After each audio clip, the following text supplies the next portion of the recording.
2017년 태양계에 깜짝 등장한 오umu아무아. 과학자들을 당혹스럽게 만들었던 오umu아무아는 이제 우리의 시야에서 영원히 사라졌습니다. 이 성간물체 오umu아무아는 해왕성의 궤도를 지나갔고 우리가 관측할 수 있는 망원경으로는 다시는 연구할 수 없을 만큼 머나먼 곳으로 사라졌죠. 이것의 기원과 성격은 오늘날까지도 학계에서 뜨거운 논쟁을 불러일으키는 미스터리로 남아 있습니다. 길이 400m의 오umu아무아는 2017년 말 태양계의 중심부를 통과했습니다. 짧은 방문 기간 동안 이 미스터리 우주함석은 2400만 킬로미터 이내까지 지구에 접근했으며 불과 발견된 지 몇 주 만에 우리의 시야에서 영원히 사라졌죠. 과학자들은 처음에 오umu아무아를 소행성이라고 생각했지만 그 이후 혜성이라는 연구 결과가 발표되면서 오umu아무아의 정체가 소행성인지 혜성인지를 두고 과학자들의 논쟁이 시작된 것입니다. 그런데 오umu아무아는 소행성도 혜성도 아닌 외계인이 만들어 보낸 우주선일 가능성이 높다는 논문이 발표되면서 과학계가 발칵 뒤집혔죠.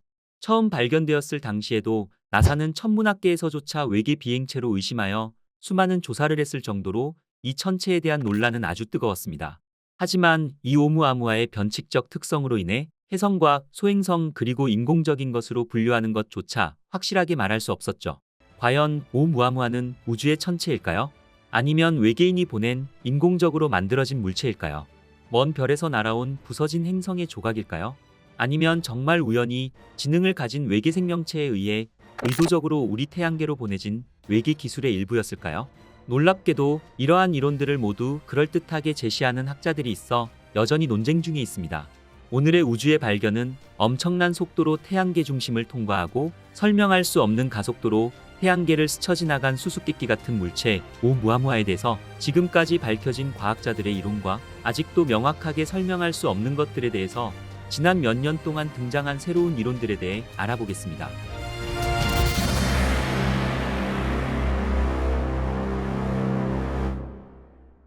간단히 요약하자면 오umu아무아는 우리 태양계에 도착한 최초의 성간물체입니다. 사실 과학자들은 이 물체에 대해서 혜성인지 소행성인지조차 확실히 말할 수 없었습니다. 오umu아무아를 발견할 당시 우리는 태양계 밖에서 발원한 천체가 태양계를 통과하는 것을 본 적이 없었기 때문이었죠. 과학자들은 이 정체불명의 물체를 발견하고 당혹스러워했습니다. 오umu아무아의 생김새와 움직임이 우리 태양계 안에서는 보지 못한 형태였기 때문이었죠. 길이가 400m 정도의 폭은 그 10분의 1에 불과해 옆에서 보면 마치 길쭉한 방망이 같은 특이한 모양을 하고 있었으며 지금까지 보아온 얼음이나 암석으로 구성된 소행성이나 혜성과는 다른 특징을 보였던 것이었죠. 그리고 우리를 더욱 놀라게 한 것은 독특한 이동 노선이었습니다. 배가 방향에서 시속 92,000km의 빠른 속도로 날아와 태양계를 잠시 방문한 후 페가수스 자리 쪽으로 날아가는 지금까지 보지 못한 루트였던 것이었습니다. 이것은 일반적인 태양계 소행성의 궤도와는 달랐습니다.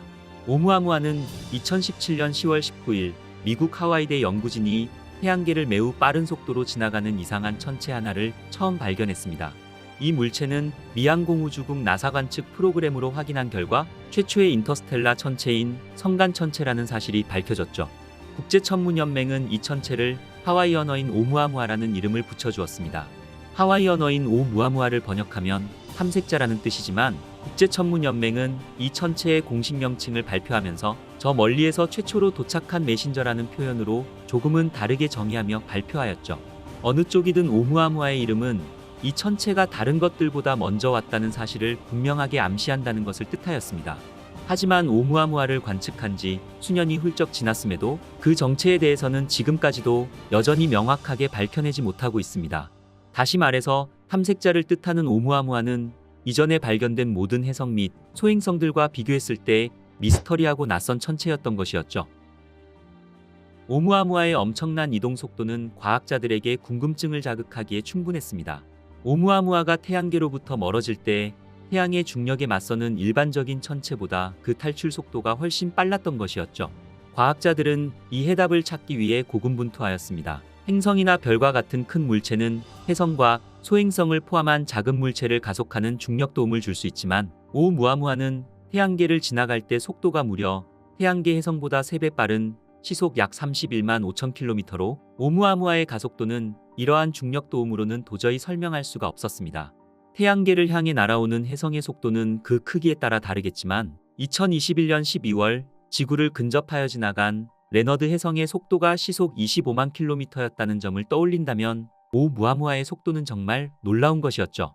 보통 태양계로 날아드는 해성은 먼지나 얼음 조각 등 돌멩이로 만들어져 태양에 가까워질수록 가열됨에 따라 가스와 먼지를 방출하게 되는데, 해성의 뒤쪽으로는 불꽃과 긴 꼬리가 만들어지면서 이 같은 가스가 방출되며 해성이 가속도를 높이게 되는 것이죠. 하지만 오umu아무아에서는 해성 활동에 전형적인 흔적을 찾을 수가 없을 뿐만 아니라 해성의 일반적인 비행 속도를 넘어 해성에서 볼 수 있는 꼬리의 흔적 또한 전혀 보이지 않았던 것이었습니다. 이런 점들에 의해 과학자들은 오umu아무아의 본질을 정확하게 파악하는데 어려움을 겪고 있었죠. 이 같은 과학자들의 논쟁이 한창인 가운데 미국 하버드대 스미스소니언 천체물리학연구소의 에이브러햄 러브 교수와 슈무엘 비알리 박사는 오umu아무아가 외계인이 보낸 물체일 수 있다는 분석 결과를 국제학술지 천체물리학 저널레터스에 발표했습니다. 외계인이 태양계 내부 탐사를 목적으로 의도적으로 보낸 탐사선일 수 있다는 주장을 한 것이었죠. 그리고 러브 교수 팀은 이러한 연구 결과는 모두 과학적 근거에 바탕을 둔 것임을 강조하였습니다. 그렇다면 이 교수팀은 왜 이 물체를 외계 우주선으로 단정지었을까요? 그 첫 번째는 이상한 가속도에 있었습니다. 일반적인 천체는 태양에 가까워질수록 태양의 중력이 천체 비행을 방해해 그 속도가 느려집니다. 하지만 오umu아무아는 오히려 태양 주변을 지나면서 그 속도가 더욱 빨라졌던 것이었습니다. 태양 중력만으로는 설명되지 않는 특이한 현상이 나타난 것이었죠. 그리고 러브 교수팀은 해성 가설 또한 잘못된 분석이라며 반박했습니다.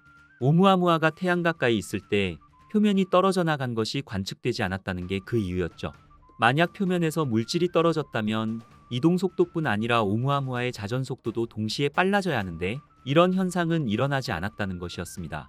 그리고 해성의 전형적인 특징인 꼬리가 없다는 것과 해성 주위에 성운 모양 물질인 코마 등이 관측되지 않았다는 점에서 오umu아무아를 해성으로 분류하기엔 무리가 있다고 못 박았죠.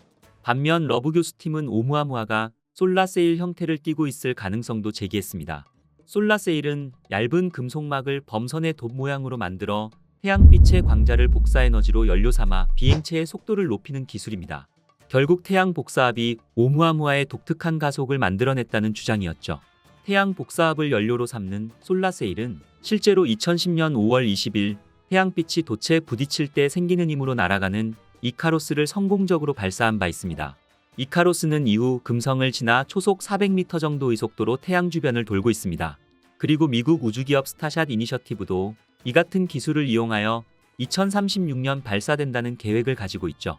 인류가 스타샷 프로젝트를 통해 태양계에서 4.37광년 떨어진 센타우루스 자리 알파를 탐사하려는 것처럼 오umu아무아 또한 외계인이 태양계 탐색을 목표로 보낸 것일 수 있다는 것이었습니다. 그리고 특정 의도 없이 태평양의 난파선처럼 중력과 별의 복사 영향으로 인해 우연히 태양계까지 흘러들어왔을 수도 있다는 것이 러브 교수의 주장이었죠. 하지만 세티 연구소는 미국 캘리포니아의 군지평 전파 망원경인 앨런 망원경 집합체 ATA를 이용해 지구에서 약 2억 7천만 킬로미터 떨어진 곳에 위치한 오umu아무아의 전파 신호를 관측한 결과 인공신호로 분류할 만한 아무런 신호를 발견할 수 없었다고 밝히며 러브 교수의 주장에 대해 반박하였죠. 하지만 에이브러햄 러브 교수는 인공신호가 없는 이유에 대하여 오umu아무아가 어떤 신호도 측정되지 않은 것은 영화 스타트rek처럼 공간이동을 시도했을 수도 있기 때문이라고 주장해 오umu아무아가 고등 생명체의 산물일 가능성에 대한 의문은 아직도 풀리지 않고 있습니다. 사실 천문학자들이 오umu아무아를 발견한 것은 이미 태양에 가장 가깝게 접근한 후 이미 태양계를 벗어나고 있을 때였습니다. 태양에 묶여있기에는 너무 빠르게 움직이고 있었죠. 하지만 이 짧은 기간 동안에 이루어진 관측만으로도 과학자들은 오umu아무아가 쌍곡선 궤도라고 부르는 궤도상에 있다는 것을 증명하였습니다. 이 쌍곡선 궤도는 우주암석이 우리 태양계에 속한 것이 아니라 단지 성간 공간에서 날아와 태양계를 통과하는 것을 나타내는 것으로 부메랑 모양의 궤적을 뜻합니다. 이것은 한 번 지난 척한 후로는 두 번 다시는 이 우주 암석을 볼 수 없다는 뜻이었죠. 최초로 관측된 성간 천체 오umu아무아. 전 세계의 천문학자들은 이 성간 물체에 대해서 모든 것을 배우기 위해 전 세계 이용 가능한 모든 데이터를 파헤치기 시작하였습니다. 많은 과학자들이 이 오umu아무아의 가속이면에 있는 메커니즘을 해석하려고 노력했지만 제안된 모든 아이디어에서는 아쉽게도 실제 상황과 상당한 차이가 있었죠. 새로운 연구에서 캘리포니아 대학 화학 조교수인 제니퍼 베르그너와 코넬 대학의 미국 국립과학재단의 박사 후 연구원인 데릴 셀리그만은 새로운 이론을 제안하며 마침내 이 문제는 매듭지어지는 것으로 보여졌습니다.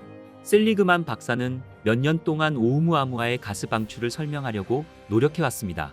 처음에는 해성에게서 방출되는 가스에 먼지가 그리 많지 않을 것이라고 봤지만 나중에는 수소와 같은 일반적인 해성에서 볼 수 있는 것보다 더 많은 휘발성 물질인 질소나 일산화탄소로 구성됐을 것으로 생각이 바뀌었죠.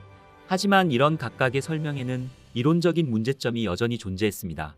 예를 들어 수소가 오umu아무아의 크기로 물체가 얼기 위해서는 극도로 낮은 온도가 필요하기 때문이었죠. 과학자들은 이러한 물체가 형성되는 고밀도의 분자구름 내부에서는 그만한 온도가 유지되리라고는 예상하지 않는다고 설명하고 있으며, 질소는 은하계에서 예상되는 그러한 물체의 양을 설명할 수 있을 만큼 충분하지 않는 것이었습니다. 연구진은 성간 매체를 통해 이동하는 해성은 기본적으로 우주방사선에 의해 가열되어 결과적으로 수소를 형성한다라고 말하면서 오umu아무아에 이런 일이 일어난다면 내부에 갇혀있던 수소와 같은 가스가 태양에너지에 가열되어 방출될 것이라고 생각한다고 밝혔죠. 그리고 연구진의 계산은 이론적으로 이 수소 방출의 힘이 오umu아무아의 이상한 가속을 설명할 수 있음을 보여주었습니다. 실제로 천문학자들은 40년 이상의 실험적 연구에서 우주선에 존재하는 고에너지 입자가 물 얼음에서 분자 수소를 분리할 수 있을 뿐더러 얼음 블록 내부에 가두어둘 수 있음을 입증한 바 있습니다. 그리고 최근 2023년 한국천문연구원에 따르면 이론천문연구센터 팀엠 황 박사를 중심으로 하는 국제연구팀에서 오umu아무아는 수소 얼음과 물 얼음으로 이루어져 있지 않다는 논문이 발표되면서 또다시 논쟁의 중심이 되었습니다. 최근 천문학계에서는 오umu아무아가 수소와 물 얼음으로 구성돼 있어 성간을 통과해도 파괴되지 않을 수 있다는 새로운 이론이 제시되었죠. 성간 물질은 별과 별 사이의 공간에 존재하는 먼지와 기체를 말합니다. 연구팀은 오umu아무아가 우주 공간에서 겪을 수 있는 중요한 가열 및 냉각 과정을 고려한 연력학적 모델을 제시했습니다. 오umu아무아가 빠른 속도로 추진하기 위해서는 수소 얼음이 기체로 승화되어야 하는데 이때 많은 양의 수소가 필요한 것이죠. 그러나 수소 얼음과 물 얼음으로 오umu아무아가 구성되어 있다고 가정하고 표면 온도를 추정한 결과 온도가 매우 낮아 오umu아무아를 추진할 힘이 부족하고 충분한 수소 얼음도 없다는 사실을 밝혀냈습니다. TM 황 책임 연구원은 오umu아무아가 어떻게 태어났으며 본질이 무엇인지 규명하는 것은 여전히 천문학자들에게 남겨진 숙제라고 말하고 있죠. 오umu아무아의 기원이나 그 특이한 형태의 원인을 설명하는 연구 결과들은 이외에도 꽤 많이 발표된 바 있습니다. 하지만 지구관측 역사상 최초로 발견된 이 성간 물체에 대해서는 더 이상의 자세한 관측은 이제 불가능하게 되었죠. 이 물체는 우리의 시야에서 사라진 지 이미 오래이기 때문입니다. 하지만 이 물체의 정체를 밝힐 기회는 아직 남아 있습니다. 우리 태양계로 들어오는 비슷한 성간 물체를 또다시 발견할 경우 수소 얼음이 승화될 때 어떻게 변화하는지 더욱 자세히 관찰할 수 있을 것이기 때문입니다. 향후 베라 루빈 천문대에서 이루어질 대형 시놉틱 관측망원경 LSST를 통해 많은 성간 물체를 탐지한다면 오umu아무아의 기원과 본질에 다가갈 수 있을 것이라고 기대하고 있습니다. 그리고 미 항공우주국 나사는 혁신적인 항공우주 분야 연구를 지원하는 혁신 고급 개념인 NIAC 프로그램을 진행 중입니다. 이 프로젝트는 성간 천체를 직접 탐사할 수 있는 새로운 아이디어를 제시하였죠. 그 비결은 다름 아닌 태양 중력을 활용하는 것입니다. MIT 연구팀이 제시한 대안은 솔라세일을 이용한 정지위성이었습니다. 먼저 태양계 외곽에 여러 대의 작은 탐사선을 빙 둘러 띄워놓고 정지궤 도위성처럼 제자리에 멈춰 있도록 하는 것이었죠. 이 상태로 성간 천체가 발견될 때까지 기다리며 언제든 출격할 태세를 갖추게 되는 것입니다. 만약 성간 천체가 발견된다면 적당한 위치의 탐사선을 골라 태양 쪽으로 자유낙하시킨다는 것이죠. 그러면 연료 없이도 태양의 강력한 중력에 의해 점차 가속할 수 있으며 자유낙하 궤도는 솔라세일을 범선의 도처럼 이용해서 성간 천체와 만나는 코스로 조절할 수 있다는 것입니다. 태양을 지나친 뒤에는 다시 솔라세일로 추진력을 얻어 성간 천체를 따라잡는다는 획기적인 발상인 것이죠. 연구팀은 중력 슬링샷으로 성간 천체에 도달한 탐사선이 장기간 랑데부를 유지하는 방법을 연구하고 있습니다. 오umu아무아는 영원히 사라졌지만 앞으로 새로운 성간 방문자가 발견되어 천문학자들에게 남아있는 질문에 대한 답을 찾는 데 도움이 될 것입니다. 단순한 성간 천체라고 하기엔 자연의 법칙을 거슬렀다는 오umu아무아. 이제 다시 만날 수 없는 성간 물체가 우리에게 던진 메시지는 과연 무엇이었을까요? 로제타 탐사 프로젝트는 유럽 우주국에 의해 수행된 실제 우주 임무인 로제타 탐사선의 놀라운 여정을 기록한 매혹적인 이야기입니다. 2004년 발사된 로제타 탐사선은 67P 추류모프 게라시멘코 혜성과 만나 연구하는 특별한 임무에 착수하여 우리 태양계의 기원에 대한 미스터리를 밝혀냈습니다. 그 과정에서 탐사선은 수많은 성공을 맞이했고 엄청난 도전에 직면하였습니다. 이 이야기는 역사상 처음으로 혜성 가까이에 접근하여 혜성 표면에 착륙하는 것을 목표로 하는 야심찬 계획으로 로제타 탐사선의 발사로 시작되었죠. 10년 이상 우주를 여행한 후 탐사선은 마침내 목적지인 67P 혜성에 도달하게 됩니다. 빠르게 움직이는 혜성을 탐사하기 위해서는 치밀한 계산과 정밀한 기동성이 필요했기 때문에 이 업적만으로도 상당한 성과를 거두었습니다. 탐사선이 혜성에 가까워지면서 필레라는 이름의 착륙선을 혜성 표면에 배치하는 어려운 과제에 직면하게 됩니다. 마침내 착륙선은 성공적으로 풀려났고 혜성 지표면에 역사적인 착륙을 시도하였지만 필레 착륙선의 작살이 착륙선을 혜성 표면에 안전하게 고정시키지 못하는 예상치 못한 큰 좌절에 직면하였습니다. 인류에게 혜성만큼이나 두려움과 경의의 대상이 된 천체는 없었습니다. 이 중에서 가장 널리 알려진 혜성은 바로 헨리 혜성이었죠. 로제타 프로젝트는 1986년, 76년 만에 찾아온 헨리 혜성에서부터 시작되었습니다. 이후 전문가들은 혜성을 망원경으로 관측하는 것을 넘어 직접 뚜껑을 열어볼 마음을 품기 시작하였죠. 과학자들이 혜성에 관심을 두게 된 것은 혜성이 태양계 생성 당시 어떤 물질로 만들어졌는지를 알아볼 수 있는 일종의 타임캡슐이기 때문이라고 생각했기 때문이었죠. 헨리 혜성이 우리 인류에게 보여준 감동은 인류가 혜성 탐사를 본격적으로 시작할 수 있게 하는 원동력이었습니다.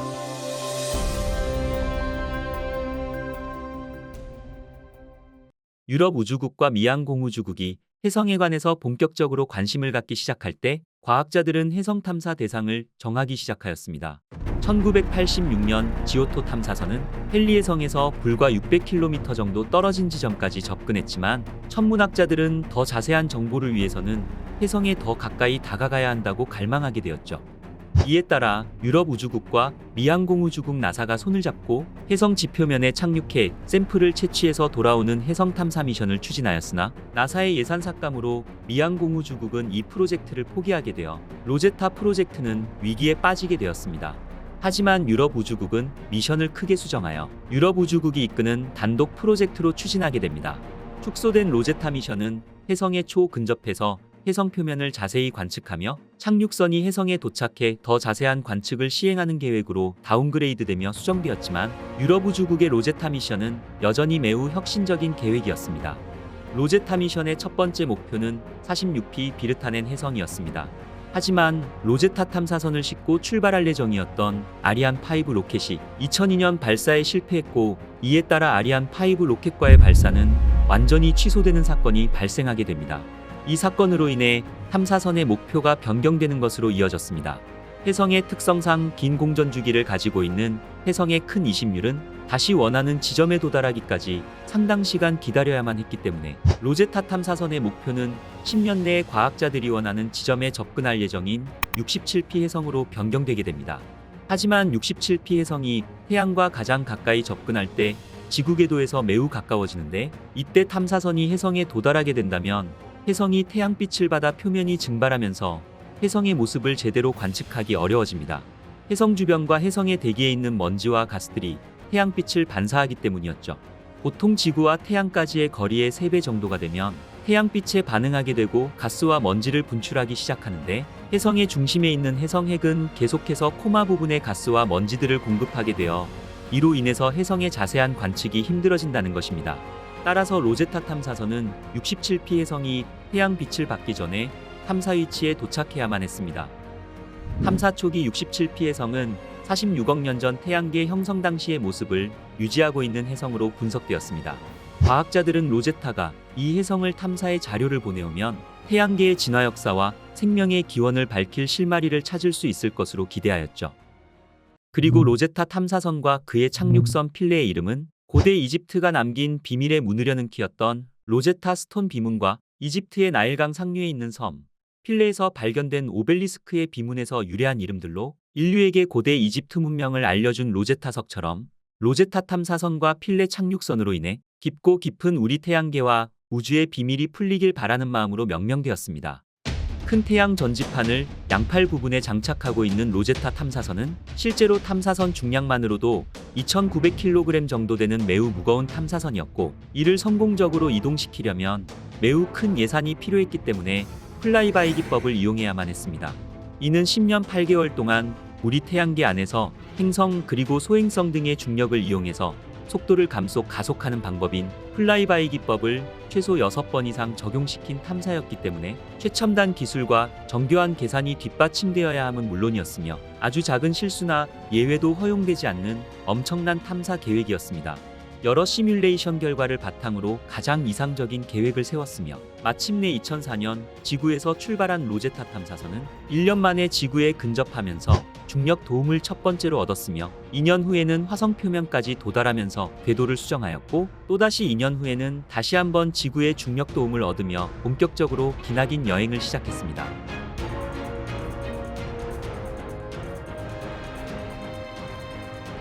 이어서 2번의 소행성 중력 도움과 또 한 번의 지구 중력 도움을 얻으면서 2011년엔 전력 소비를 최소화해 배터리와 전자장비의 수명을 연장하기 위해서 잠시 동안 동면에 들어가기도 하였죠.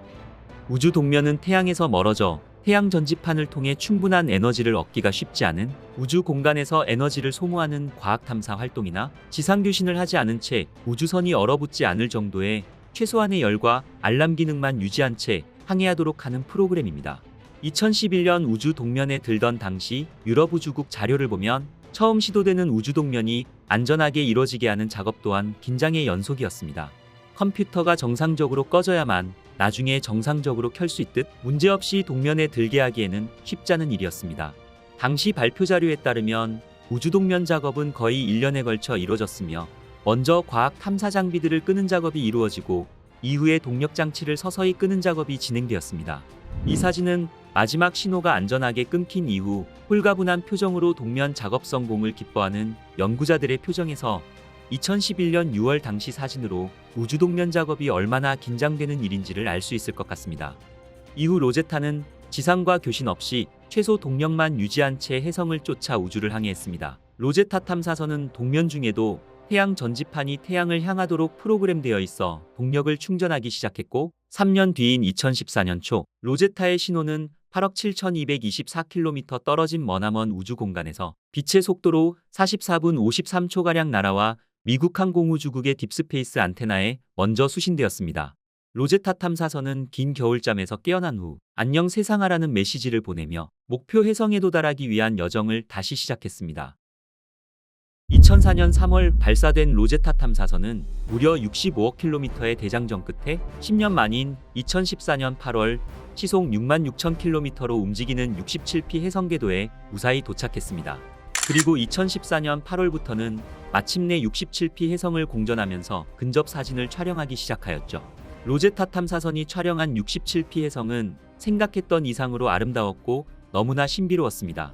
해성의 외부 모습이 마치 오리를 닮은 탓에 오리라는 재미있는 별명이 붙기도 하였습니다. 또한 애초에 2개의 작은 해성이 붙어서 형성된 큰 해성이라는 사실도 확인되었는데, 이와 함께 해성에서 뿜어져 나오는 가스도 관측하게 되어서 태양에 가까워지면서 만들어지는 꼬리의 생성 과정을 추적할 수 있었습니다. 로제타 탐사선은 67P 해성을 25개월간 돌면서 12만 장에 가까운 사진을 촬영하며 데이터를 수집하기 시작했습니다. 그리고 3달 후인 11월 마침내 로제타 탐사선과 함께 동행한 해성 표면 착륙선인 필레가 무한한 도전을 준비하였습니다. 그러나 별탈 없이 진행되는 듯하던 로제타 프로젝트는 이내 큰 난항에 빠지게 되었습니다. 로제타의 동행자인 필레 착륙선을 해성 표면에 착륙시키는 데 어려움을 겪게 된 것이었죠. 해성의 표면 중력은 지구 중력의 10만 분의 1 수준으로 사실상 무중력 상태와 가까웠습니다. 67P 해성 표면에 필레가 착륙하는 것은 결코 쉬운 문제가 아니었죠. 그리고 해성의 표면은 생각했던 것보다 절벽과 협곡이 많았습니다. 로제타 엔지니어들은 착륙 지점을 찾기가 매우 어려웠습니다. 크기가 4km 정도밖에 되지 않는 67P 해성의 중력이 너무 낮기 때문에 착륙선이 잘못 착륙하다가 높이 튕겨 나가기라도 한다면 10여 년의 노력이 물거품이 될 수도 있었으니까 말이죠. 이는 상당히 어렵고 신중한 작업이었습니다. 2014년 9월 마침내 착륙선이자 탐사로 보신 필레의 착륙 지점을 정하게 되었고 그해 11월 12일 착륙을 시도했습니다. 여러 번 시도한 끝에 간신히 67피 해성 표면에 안착한 필레 착륙선은 곧 바닥으로 굴러 떨어졌습니다. 필레는 착륙 과정에서 튕겨져 나오는 걸 방지하는 역분사 엔진이 동작하지 않아 두 번이나 튕겨졌고 예정지에서 250m가량 떨어진 곳에 결국 불안정하게 내려앉고 말았습니다. 필레가 불안정하게 착륙한 곳은 절벽 옆으로 추정되었으며 태양 빛이 거의 들어오지 않는 어둠 속일 거라 추정하였습니다. 그리고 고정용 작살도 발사되지 않아 아슬아슬하게 안착해 있는 상황이었으며 드릴을 이용하여 해성 표면을 굴착해 시료를 채취 및 분석하는 과정에서 해성의 약한 중력으로 인하여 우주로 튕겨져 나갈지도 모른다는 가능성이 제기되었지만 이후 드릴을 이용한 시료 채취는 이루어졌으나 분석이 이루어졌는지에 대한 신호는 받지 못하였습니다. 하지만 문제는 필레에 탑재된 자체 배터리 지속 시간이 64시간에 불과하다는 점이었습니다. 이에 필레는 태양빛을 조금이라도 더 받기 위해 몸체를 35도 회전시키며 기를 썼지만 결국 배터리 방전으로 휴면 상태에 들어갔으며 사실상 작별을 고하게 되었습니다. 해성이 태양에 근접하면서 그늘에서 벗어나 태양광 발전을 사용할 수 있을지도 모르지만 그것도 동면 상태에서라도 작동하고 있어야 가능한 것이기 때문에 필레가 되살아나는 건 힘든 것으로 추정하였습니다. 그러나 2015년 6월 14일 ESA는 필레가 태양광에서 전력을 얻어 7개월 만에 극적으로 깨어났고 약 한 달간 67피 해성의 구성 성분 등에 대한 정보를 보내온 필레는 지난해 7월 교신이 완전히 끊겨 어디에 있는지조차 파악할 수 없는 신세가 되고 말았죠. 원인은 알 수 없으나 과학자들은 기계 오류나 에너지 부족을 원인으로 보고 있으며 2016년 2월 12일부로 공식적으로 영구 동면 상태임을 선언했습니다. 사실상 신호를 다시 받을 가능성은 0%에 가깝기 때문에 더 이상 명령을 보내지 않을 거라고 밝혔습니다. 결국 해성 비밀을 탐사하는 임무는 온전히 로제타의 몫으로 남게 되었죠. 로제타는 이후에도 67피 해성 궤도에 머물면서 혹시 다시 올지 모르는 필레의 통신 신호를 잡고자 교신 시스템을 가동한 채 외로운 탐사를 계속했습니다. 이 과정에서 로제타 탐사선은 우주의 미스터리를 풀 여러 단초를 제공하였습니다. 로제타가 한 가장 중요한 발견은 67피 해성 대기에서 생명체 성분인 글리신과 인을 찾아낸 것이었죠. 물론 생명체를 찾아낸 것은 아니지만 글리신은 아미노산 가운데 생명체를 이루는 단백질을 만드는 성분 중 하나이며 이는 DNA와 세포막의 핵심 재료인 것입니다. 그동안 과학계는 해성이 지구와 충돌하면서 아미노산 등 생명체의 구성 요소를 지구에 전달했을 수 있다는 가설을 세워왔으며 로제타의 발견은 이러한 짐작을 뒷받침하는 것으로 과학계에서는 이 엄청난 발견에 대해서 흥분을 감출 수 없었습니다. 그리고 로제타의 놀라운 발견은 계속 이어졌습니다. 또한 로제타는 기존 과학계의 통설을 깨뜨린 것도 있었습니다. 바로 지구의 물이 해성에서 온 것이 아니라는 사실이었죠. 로제타가 67피 해성 정보를 지구에 전송하기 전까지 상당수의 과학자들은 물을 머금은 해성이 지구에 충돌하면서 물이 흘러들어왔을 것이라고 믿었습니다. 하지만 로제타가 보내온 데이터를 분석한 결과 67피 해성에서 발견된 물의 중수소 비율은 지구 물에 비해 매우 높다는 사실이었죠. 이는 지구의 물의 기원이 해성일 가능성이 낮다는 것을 의미한다는 것입니다. 이로 인해 지구와 해성과의 연관성은 다시 멀어졌습니다. 하지만 이 데이터는 소행성의 수분 함량이 일반적으로 매우 낮음에도 불구하고 소행성이 지구의 물 공급원임을 시사하는 모델에 더 많은 가중치를 부여하고 있습니다. 지구의 물은 어디에서 왔을까요? 어쩌면 67피 해성이 궤도를 돌며 태양과 가까워져 우리가 찾고 있는 물의 기원이 모두 증발해버린 것은 아닐까요? 이처럼 과학 발전에 큰 공을 세운 로제타 탐사선에게도 작별의 시간이 다가왔습니다. 목성 주위를 도는 67피 해성이 점차 태양에서 멀어지면서부터 태양 에너지를 이용해서 전력 생산하는 로제타 탐사선은 임무를 이어가기 어려운 상황이 된 것이었죠.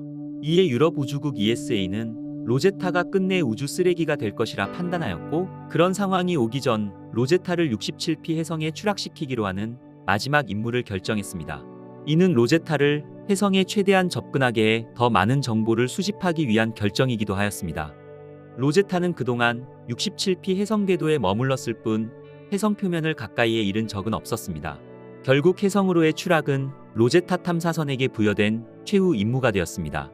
로제타는 최대한 천천히 해성에 접근하며 고해상도로 해성 표면을 촬영하고 화학 성분을 분석한 자료를 충돌 직전까지 지구에 전송하였습니다. 그리고 이 과정에서 다시 한번 극적인 일이 일어났습니다. 혜성과 충돌하려고 다가가던 중 그동안 위치를 알 수 없던 필레 착륙선을 찾은 것이었죠. 필레 착륙선은 햇빛이 들지 않는 바위 아래에서 발견되었습니다. 로제타에 탑재된 카메라 오시리스를 개발한 세실리아 투비아나 ESA 연구원은 이제야 필레가 왜 이렇게 통신이 안 됐는지 알았다며 혜성 충돌을 앞두고 필레를 찾게 되어서 정말 기쁘다고 심정을 전하기도 하였죠.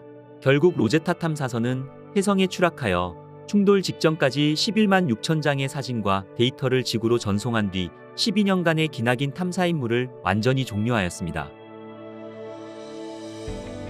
로제타는 잠들었지만 로제타 탐사선이 남긴 자료들의 해석과 연구는 혜성과 태양계의 초기 정보에 관한 실로 엄청난 정보를 전달해 주었습니다.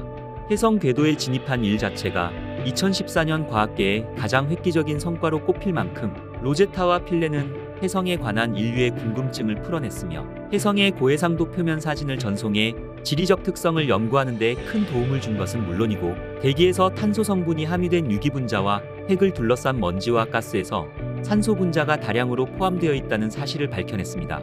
또 필레의 드릴 작업을 통해 혜성 표면 아래는 딱딱한 얼음으로 덮여 있다는 것도 알게 되었죠. 로제타 미션은 인류에게 상상력과 우주기원에 대한 경이로움과 호기심을 불러일으켰습니다.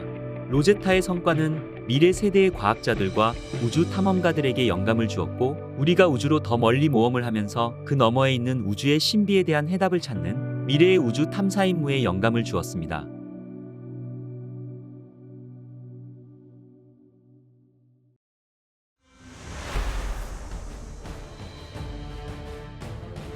나사의 오시리스 렉스 탐사선은 지난 7년간의 우주여행을 성공적으로 수행하며 소행성 베누에서 수집한 샘플 캡슐을 지구로 보냈습니다.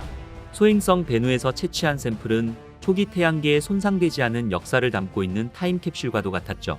그리고 베누 샘플에서 발견된 내용들은 우리가 예상했던 것보다도 더 놀라운 것이었습니다. 과학자들은 베누 소행성의 모체 행성이 어쩌면 생명이 시작되기 이전 초기 지구와 매우 유사했을 것이라 생각했습니다. 그리고 이 고대 타임캡슐은 소행성이 기원에 대한 증거들을 밝혀내며 우리가 살고 있는 지구와 태양계의 역사를 확장하는 데 도움을 주었죠.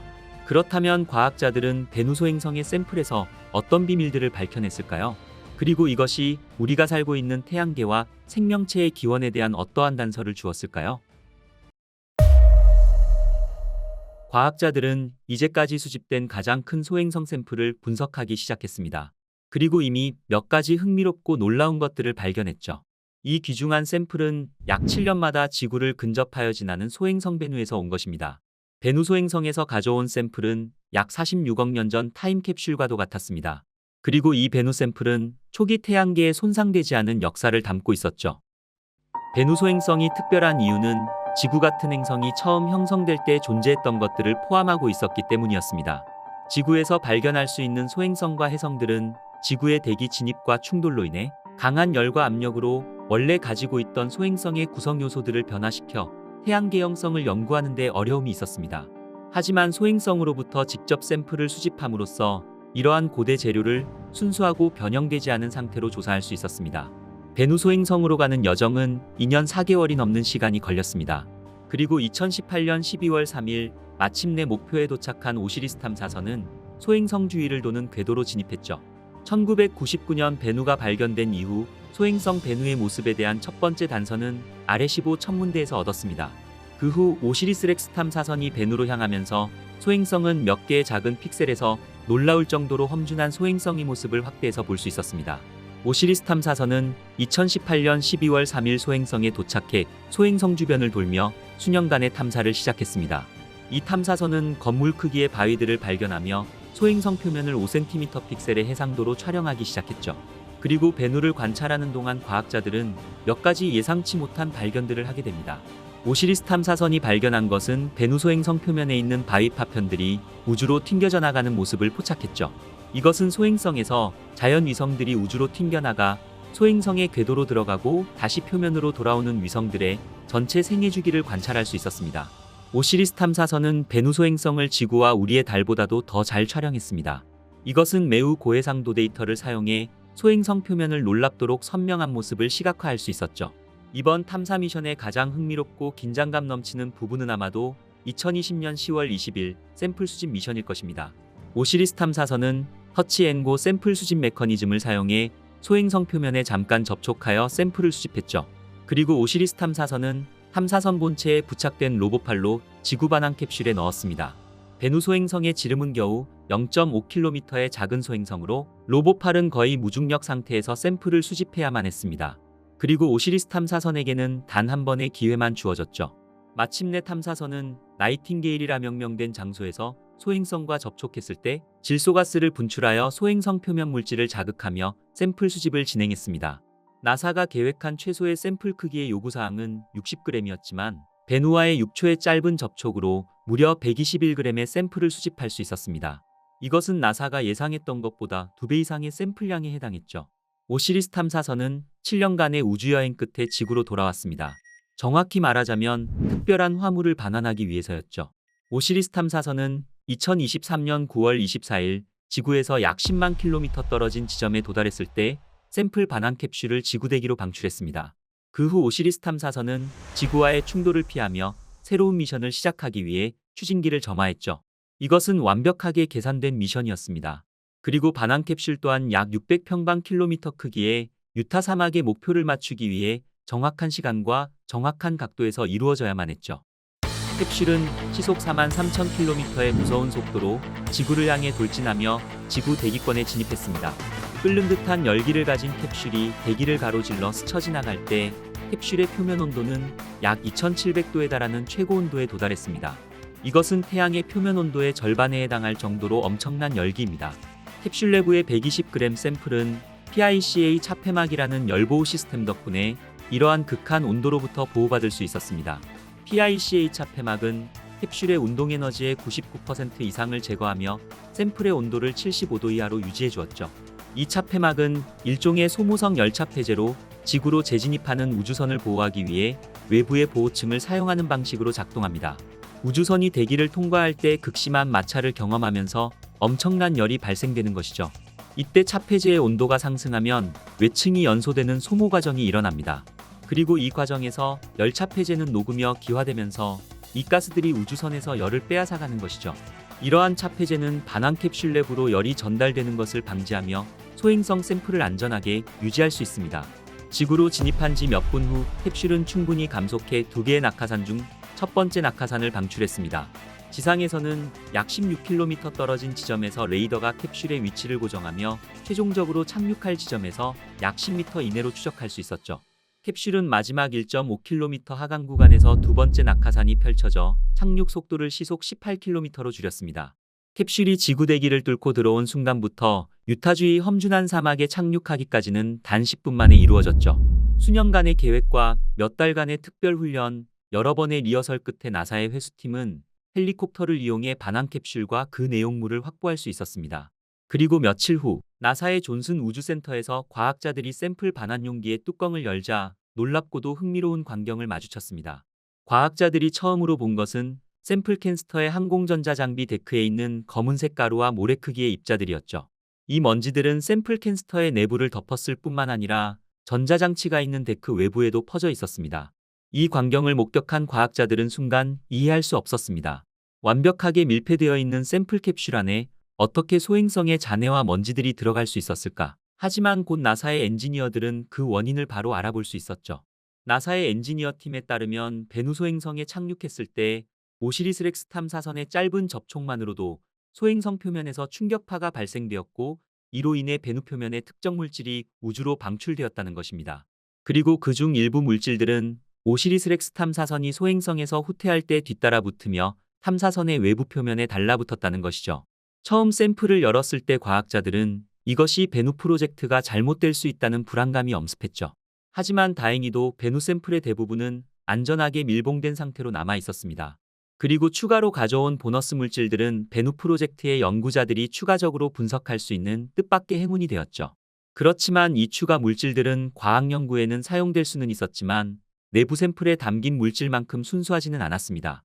그리고 정말 중요한 메인 샘플의 개봉은 계획대로 진행할 수 없었죠. 나사의 엔지니어 팀들은 메인 샘플 캡슐을 열기까지 수개월이 걸려야만 했습니다. 첫째로는 보너스로 얻은 추가 물질이 내부 샘플에 도달하는 과정을 지연시켰습니다. 나사의 과학자들은 모든 추가 물질을 신중하게 제거하며 목록화해야 했기 때문이었죠. 그리고 이 과정이 오래 걸린 또 다른 이유는 모든 작업이 질소가스로 밀폐되어 있는 글러브 박스 내부에서 이루어져야 했기 때문입니다.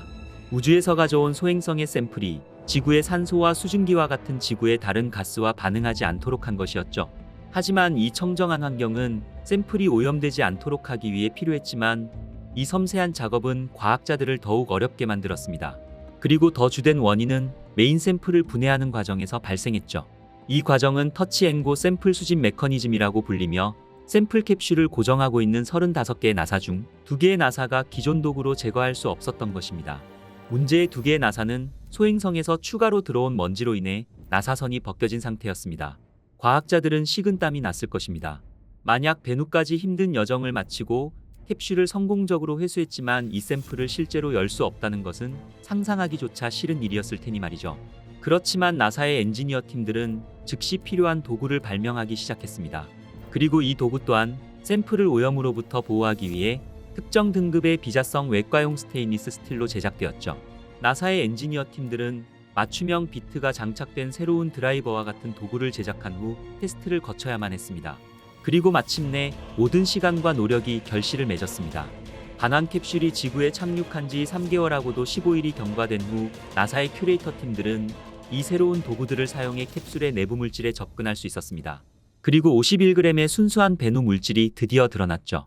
미양 공우주국 나사는 배누 소행성에서 가져온 샘플 중 70%는 미래 세대가 더 발전된 과학 장비로 연구할 수 있도록 순수한 상태로 보존되었으며 나머지 물질들은 전 세계의 200명 이상의 과학자들에게 연구할 기회를 주었습니다. 그렇다면 이 우주먼지 한 줌이 왜 그렇게 특별하다는 것일까요? 오시리스 탐사선에서 반환 캡슐을 회수한 지 일주일 후 과학자들은 베누 소행성의 토양 샘플을 처음으로 살펴볼 수 있었습니다. 그리고 과학자들은 베누 소행성은 이미 우리 태양계가 존재하기도 훨씬 전 약 45억 년 전에 형성되었다는 것을 발견하게 되었죠. 그리고 이 암석 샘플들의 구성 성분들은 베누 소행성이 태양계가 존재하기 전 원시적인 재료를 포함하고 있었습니다. 이것은 베누 소행성에서 수집한 샘플에서 프리솔라라고 불리는 미세한 결정을 포함하고 있었죠. 이 프리솔라 입자들은 태양이 형성되기 전 응축된 미세한 결정을 말합니다. 이러한 프리솔라 입자의 구성에 따라 과학자들은 우리 태양계가 형성되기 훨씬 전에 존재했던 별들의 종류에 대한 단서를 얻을 수 있었습니다. 별은 질량이 클수록 더 무거운 원소들을 융합할 수 있습니다. 예를 들어 소형 및 중간 질량의 별들은 수소와 같은 가벼운 원소를 헬륨으로 융합해 연소하며 결국 탄소와 질소 같은 더 무거운 원소를 융합할 수 있습니다. 그리고 거대한 질량을 가지고 있는 별들은 실리콘과 철과 같은 더 무거운 원소를 융합할 수 있죠. 여기서 중요한 것은 이러한 거대 별들은 초신성 폭발로 생을 마감하며 이 과정에서 철보다도 더 무거운 원소들이 우주로 퍼져나가 새로운 별과 소행성 그리고 지구와 같은 행성들을 형성하는 데 재활용되는 것입니다. 따라서 이러한 프리솔라 입자들을 통해 우리가 살고 있는 태양계의 고대 우주의 구성 요소들에 대해 알게 해주었습니다. 아리조나 대학교의 우주화학자 피에르 하에네쿠르 교수는 이러한 프리솔라 입자의 초기 분석 결과가 소형 별과 중간 크기 별뿐만 아니라 초신성의 증거를 보여준다고 말하며 이것이 우리 태양계가 형성되기 훨씬 전 다양한 크기의 별들이 풍부했다는 생각을 뒷받침해 주었죠. 베누 소행성 샘플의 초기 분석 결과는 탄소와 질소, 유기화합물이 풍부한 것으로 밝혀졌으며 이러한 성분들은 우리가 아는 생명체의 필수적인 구성 요소입니다. 그리고 나사의 과학팀들은 샘플에서 물을 함유한 점토 광물 형태의 물의 증거를 발견했습니다. 이 점토 광물은 베누 소행성이 한때 물을 포함하고 있었던 더 큰 천체에서 유래했을 가능성을 말해주고 있었죠. 그렇지만 이렇게 황량해 보이는 소행성에서 어떻게 생명체의 필수적인 성분들과 물의 증거들이 베누 소행성에 존재할 수 있는 것일까요? 사실 우주 전역에는 생명체의 필수 성분들이 풍부하게 존재합니다. 나사의 행성 과학자들과 천문학자들은 우리 태양계와 은하수, 심지어 성간 공간에서도 유기화합물을 확인할 수 있었죠. 그리고 우리는 많은 탐사선과 과학 장비들을 통해 이러한 화합물들이 소행성과 운석, 위성과 은하 성운 등에서 발견할 수 있습니다. 생명체가 형성되기 위해 필요한 간단한 구성 요소는 산소와 탄소 그리고 질소의 조합입니다. 이들은 각각 우주에서 원자수의 기준으로 우주에 풍부하게 존재하는 원소들입니다. 이러한 원소들은 별 내부에서 생성되며 고대 별의 잔여물들로 인해 우주 전역에 퍼져 있는 것이죠. 그리고 더욱 흥미로운 사실은 일부 유기화합물들이 소행성에 의해 지구로 전달되기 훨씬 이전 성간 매질에서 형성되었을 가능성이 있다는 것이었죠. 그렇지만 아미노산과 기타 유기화합물이 존재한다고 해서 이곳에서 생명체가 발생했음을 의미하지는 않습니다.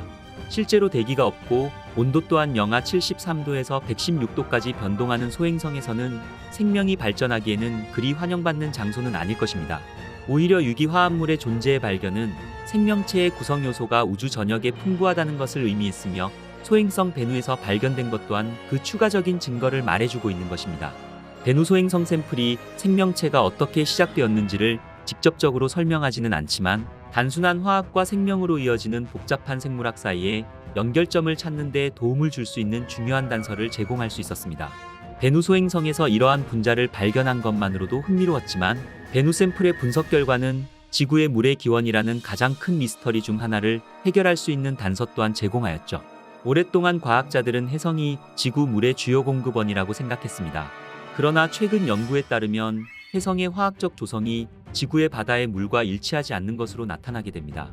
하지만 베누와 같은 물이 풍부한 소행성과 운석에서 발견되는 성분들은 지구의 바닷물과 더 가까운 일치를 보여주었죠.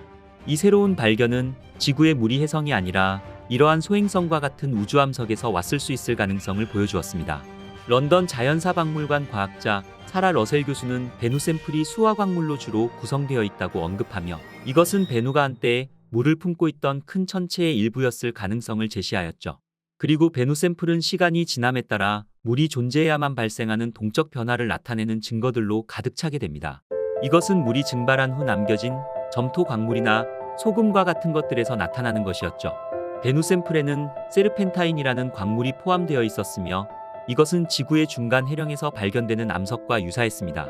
지구의 중간 해령은 용융물질이 지구의 멘틀에서 올라와 물과 만나면서 새로운 지각을 형성하는 장소입니다.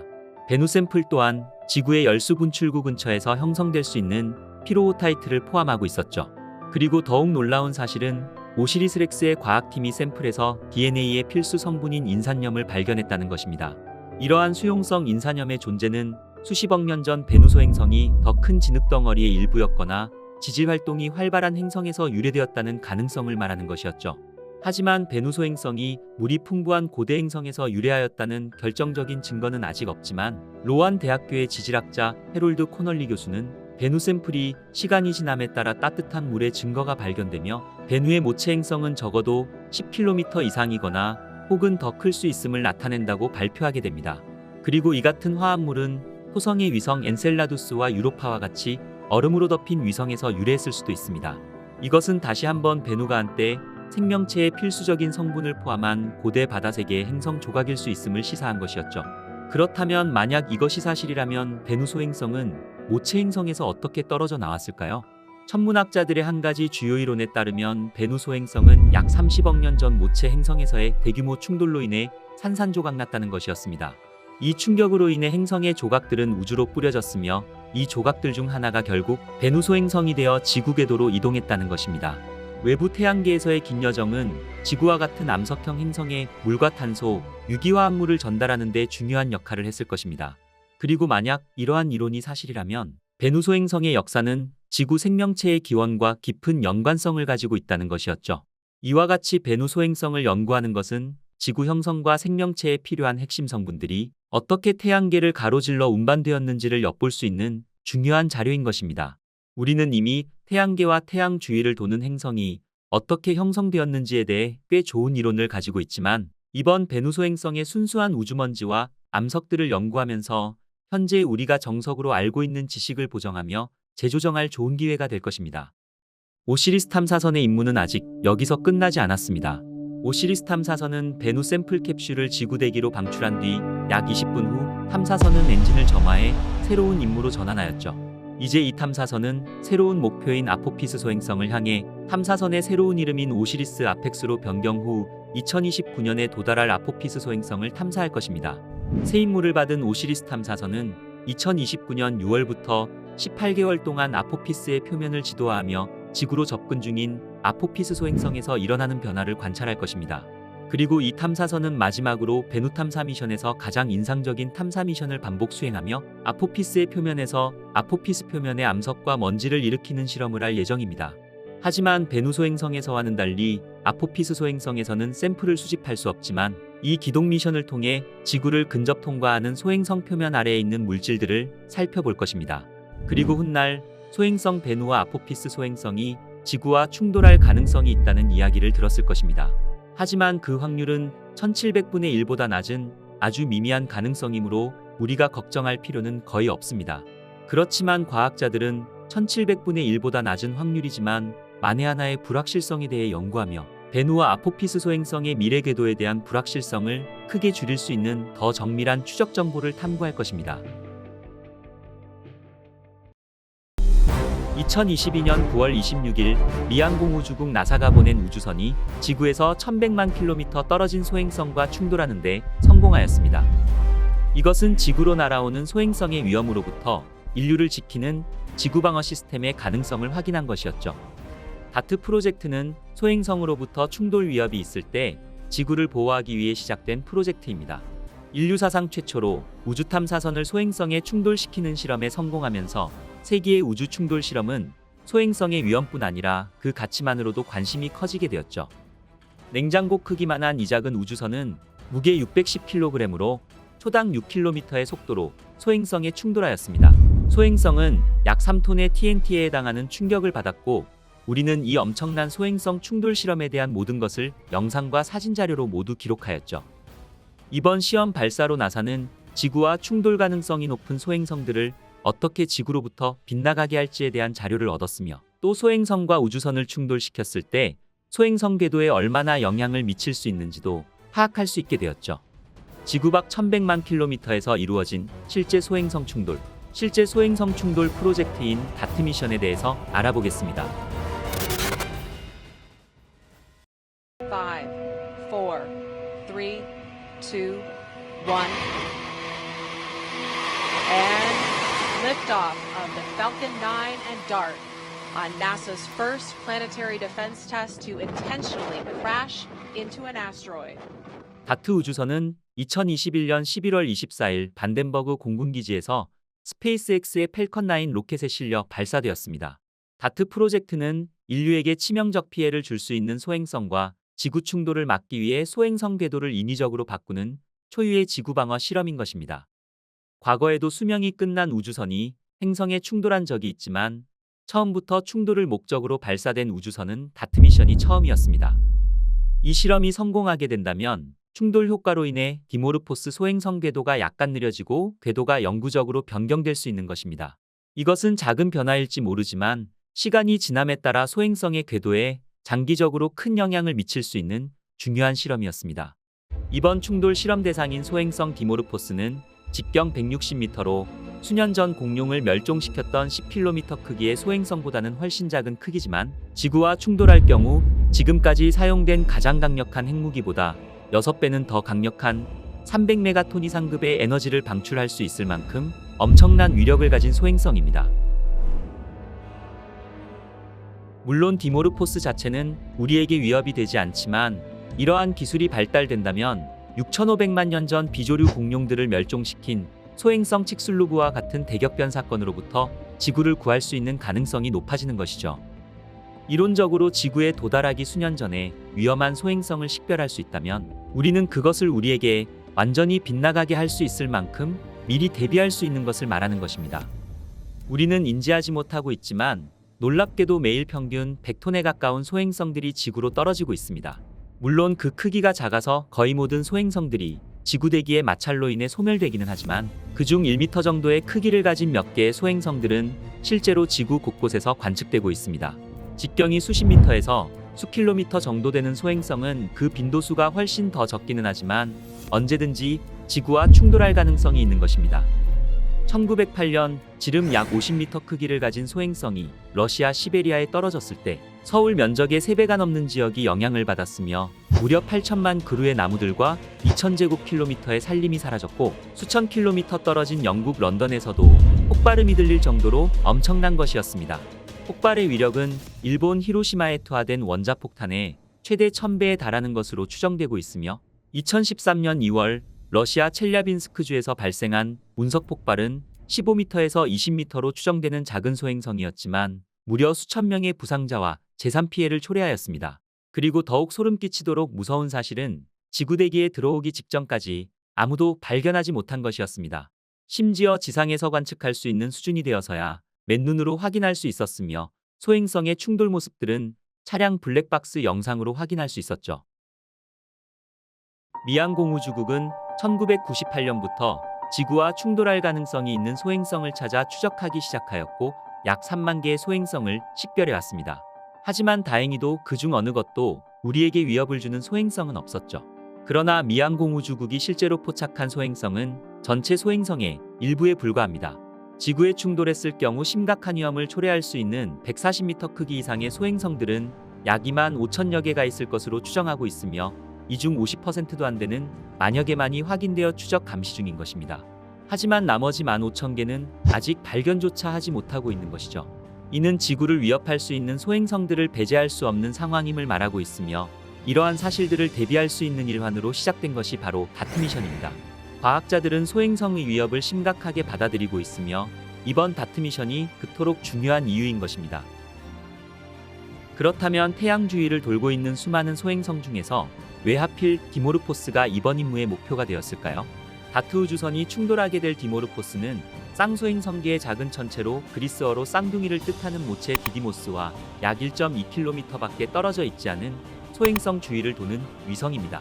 디모르포스의 크기는 길이 163m로 그보다 더 큰 780m의 모행성 디디모스 주위를 11시간 55분 주기로 돌고 있습니다. 이 소행성은 비교적 오랫동안 관측했기 때문에 어떤 시점에서 어디에 있을지를 정확하게 파악할 수 있었죠.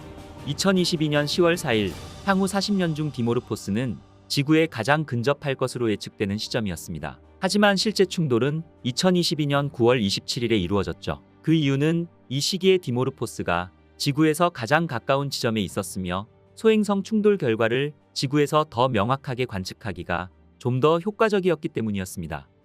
다트 우주선은 다른 우주선에 비해 특별한 과학적 관측 장비가 탑재되지 않았습니다.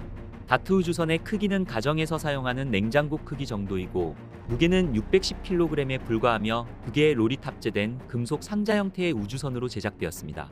다트 우주선의 목적은 소행성과 충돌하는 것이 목적이므로 목표 달성에 필요한 장비들로 구성되어 있습니다. 넓게 펼 수 있는 태양 전지판과 고해상도 카메라, 충돌 목표 소행성인 디모르포스를 찾아가기 위한 별 추적 장치, 추진에 필요한 추진 시스템과 지구와 통신할 수 있는 고성능 안테나 등으로 목표를 향해 나아가기 위한 최소한의 장치만 탑재되어 있죠. 하지만 우주선에 탑재된 소프트웨어의 경우 군사적 미사일에 적용되는 고성능 프로그램이 사용되었습니다. 이것은 지구에서 발사한 미사일이 지구 밖 1100만 킬로미터를 날아가 목표물에 명중시키기 위한 것으로 미사일에 사용되는 소프트웨어를 다트 우주선에 탑재한 것입니다. 그리고 리차큐브라는 작은 보조 우주선과도 함께 탑재되어 있습니다.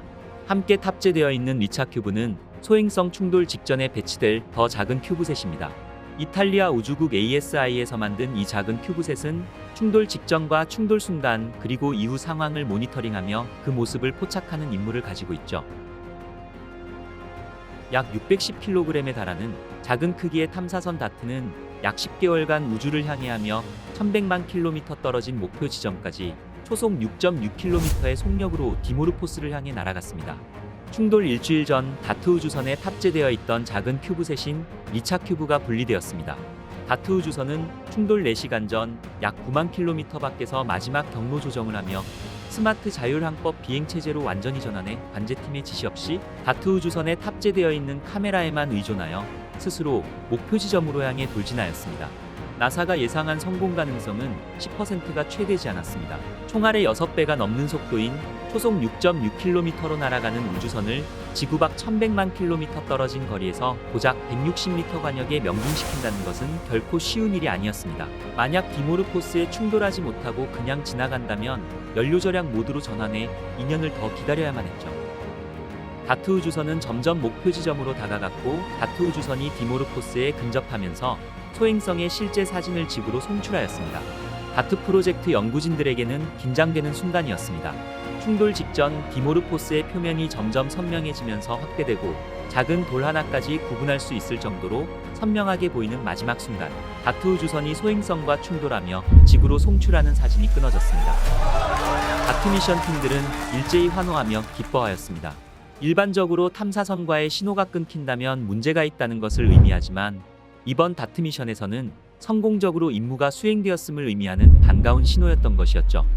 다트 탐사선은 충돌 직전까지 그 생생한 장면을 지구로 보내주었으며 디모르포스 소행성의 모습은 마치 바위로 덮인 달걀 모양과 같아 보였으며 중력에 의해 간신히 붙어있는 돌더미처럼 보이는 소행성의 모습이었습니다. 다트 우주선이 성공적으로 디모르포스에 충돌하는 순간 제임스 웹 우주망원경과 허블 우주망원경 등 다양한 우주망원경들과 지구에 배치된 여러 대형 망원경을 이용해 디모르포스의 궤도 변화를 측정하기 시작하였습니다. 충돌 직후 막대한 양의 소행성 파편과 먼지가 우주 공간으로 분출되었고, 분출된 소행성의 파편과 먼지들이 태양빛에 반사되어 순간적으로 밝아지는 모습이 모든 망원경에서 관측되었습니다. 허블 우주망원경보다 제임스 웹 우주망원경에서 더 밝은 모습을 확인할 수 있었던 이유는 충돌 직후 분출된 소행성의 파편들과 먼지에서 나오는 모든 적외선을 제임스 웹 우주망원경으로 관측이 가능했기 때문이었죠. 또한 소행성과 충돌하기 며칠 전 분리된 이탈리아 우주국의 큐브 위성 리차 큐브의 관측 결과를 종합하여 다트 프로젝트에 대한 결론에 도달할 수 있었습니다.